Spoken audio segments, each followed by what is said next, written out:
প্রত্যেক ফরজ নামাজের পর যে ব্যক্তি বিশুদ্ধ করে আয়াতুল কুরসি তেলাওয়াত করবে, মৃত্যু ছাড়া তার জান্নাতে যাওয়ার কোনো বাধা নাই। আর ছোট্ট সূরা আছে কিছু, সূরা ফালাক, সূরা নাস, সূরা ইখলাস। সকালে তিনবার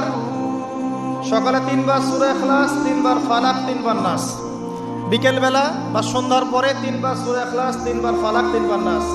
নবী সাল্লাল্লাহু আলাইহি ওয়াসাল্লাম বলছেন, এই ব্যক্তিকে দৃশ্য অদৃশ্যের যাবতীয় ক্ষতি থেকে বাঁচানোর দায়িত্ব আল্লাহ নিয়ে নেবেন ইনশাআল্লাহ।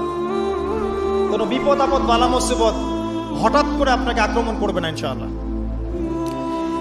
এরপরে আছে সূরা বাকারার শেষের 3টা আয়াত, লিল্লাহি মা ফিস সামাওয়াতি, এখান থেকে ফানসুরনা আলাল কওমিল কাফিরিন পর্যন্ত।